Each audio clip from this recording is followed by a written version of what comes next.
Hi, it's Vicky, and I'm Hank, and we are the Puppet Pundits. Like and subscribe.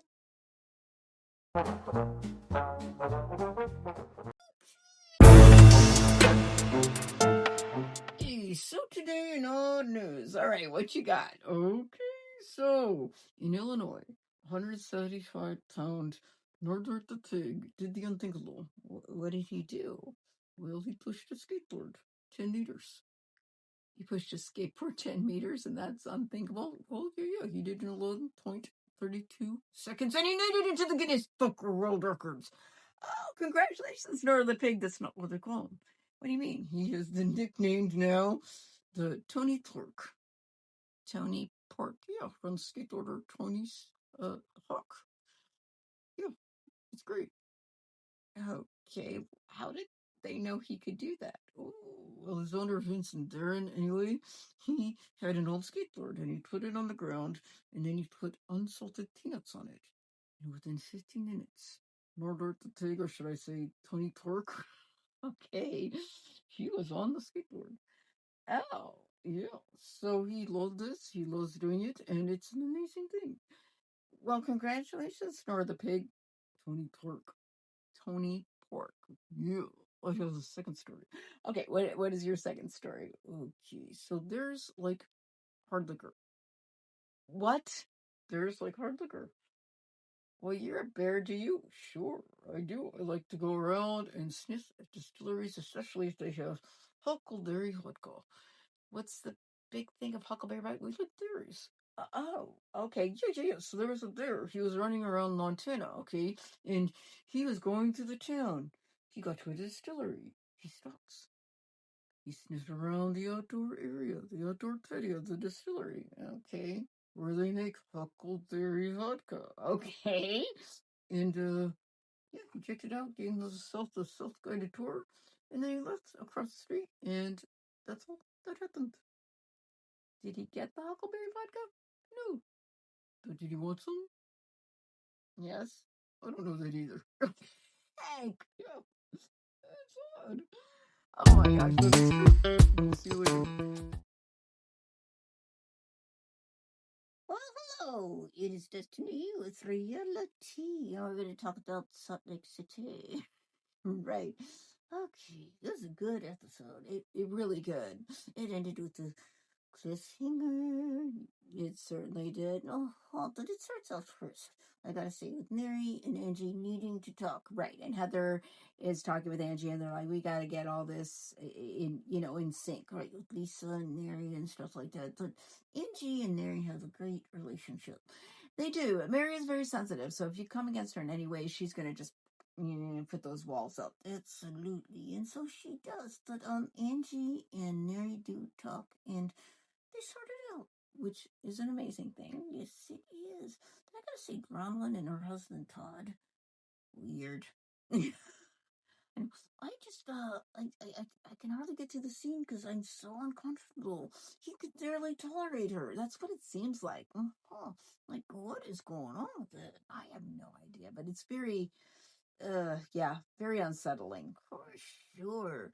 But, so, anyway, Heather takes Lisa. Well, anyway, I don't know if she takes her, but they go shopping together, right? Because they're all going on this trip, on this yacht. So they're all like having a good time, yeah. And then Lisa's like, I don't know why you want me on there. Oh. Anyway, the Lisa, being the potential victim, well, she is too much. Well, you keep saying too much, but tell them why she's too much. Well, because Heather comes up to her and says, you're hazing Angie, and she's talking to you, and you're hazing her back, and you both are at fault. Right. And does Lisa take that well? No, she doesn't. Are you shocked? I am not. No. She's like, I can't even talk because I'm so mad. Well, she just doesn't take it at all. Like, no criticism at all. No, which kind of brings me to her, I don't know, exchange with her husband John later on. Yeah. Well, maybe it's because they're having issues. I mean, it could be. I mean, she doesn't feel heard, so maybe she's just lashing out on the ladies about that. Could be, but it's just, she's been doing this for years. Absolutely. That's what drives me crazy. That is true. But I will say that the relationship with John, something's going on. Like, it seems to be breaking down. I don't know what's happening. No, we don't. But yeah, something to look to, because perhaps all the things she said about Meredith in the past, perhaps everything she said about everybody else in the past, maybe she's got something, like some secret. It's possible. Oh. But anyway, so Brittany has another uncomfortable scene. Oh yeah, it was her daughter. That was crazy. Yeah. So she's talking to her daughter, and her daughter's like, do you remember the time that you divorced Dad, and you said you wanted to see me, and next thing you know, you were making out with your boyfriend in front of me? And I'm like, what? Oh, she did. That is gross. Absolutely. Brittany, does it surprise you? It kind of doesn't. I don't know where your moral compass is, and I don't want to judge, except I do. But really, making out in front of your kids, gross. I'm like, no.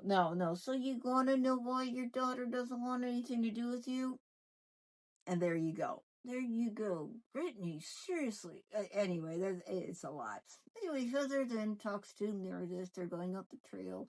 And Heather's like, why do you give Lisa such a test? And Meredith is giving Lisa a test. Meredith's not really doing anything this season. No, she's really not. No. I mean, it's really weird. Yeah, she's definitely not calling out Lisa. No, she's not. Probably because she doesn't want Lisa, you know, finding out her dirty secrets? Well, because that's what Lisa does. Well, maybe that's why Meredith is scared. You think Meredith is scared? I don't know. I'm just saying. But Lisa does seem to get down and dig up all those bones, and then use them against everybody, even if it's something that happened years and years ago. Well, gee, that brings us, of course, to Bronwyn. Yeah. And I feel bad for Bronwyn this season. I do. It seems like from her mom to her husband to her friends, they're all on the attack. Yeah. And okay, so I guess she had some identity theft that like 10 years ago when she was young. It seems like that's the case. Anyway, so Todd's like, you're not going on that yacht. Well, if you do, don't complain to me. And I'm going, what? And he's like, why do you want to go? And I'm going, because she's on the Real Housewives, so she's got to go. And also part of her job, also because you want screen time. That's right. Like, you don't want to do one of the housewives that don't show up. Exactly. But he doesn't want her in the show. Obviously, he doesn't. Yeah. And he doesn't like her. Doesn't seem like he does. Anyway, so the cliffhanger is, will she or won't she go on the yacht with the other ladies? I don't know. I mean, this is a lot, especially if Lisa dug up everything and it's going to become a thing on the yacht, right?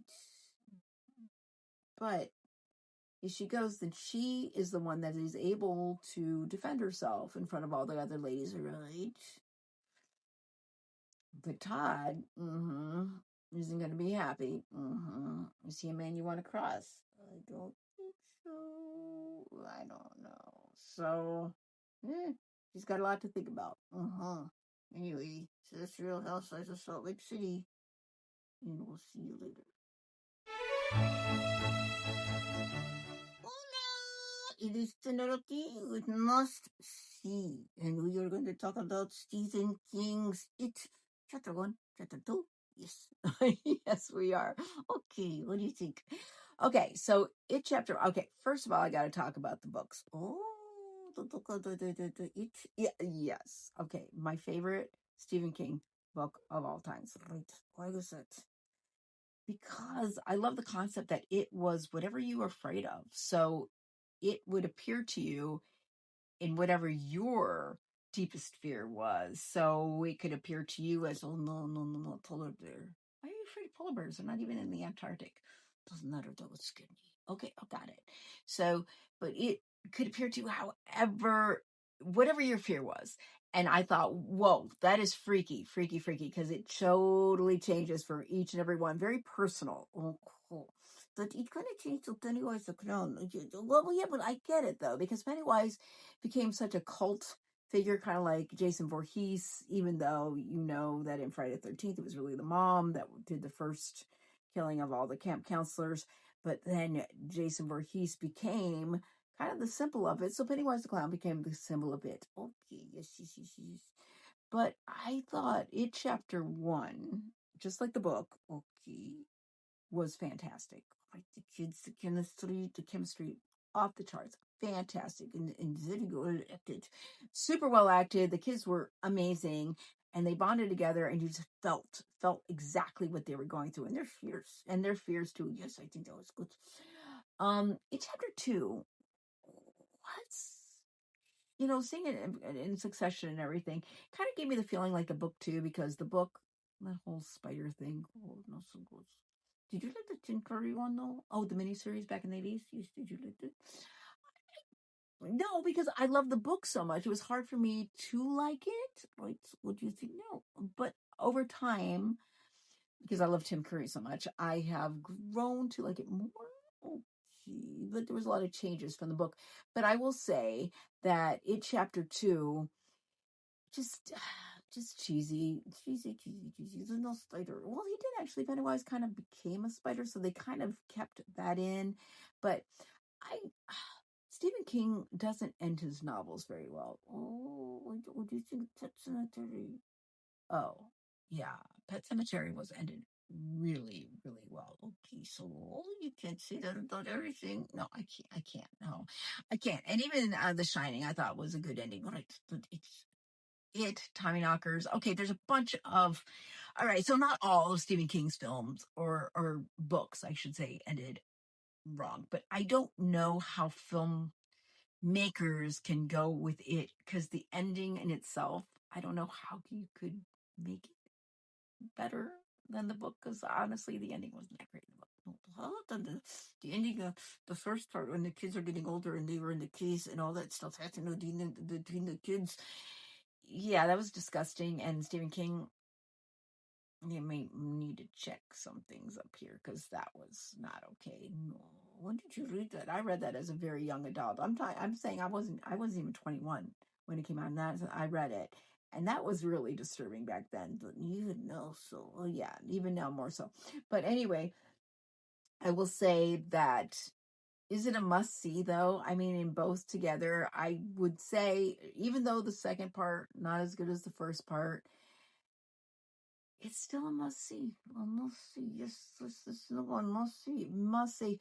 Enjoyable, fun. The first one I don't think was campy at all. The second one a little campy, but really good. Really good. So yes, must see. It's chapter 1 and chapter 2. Correct.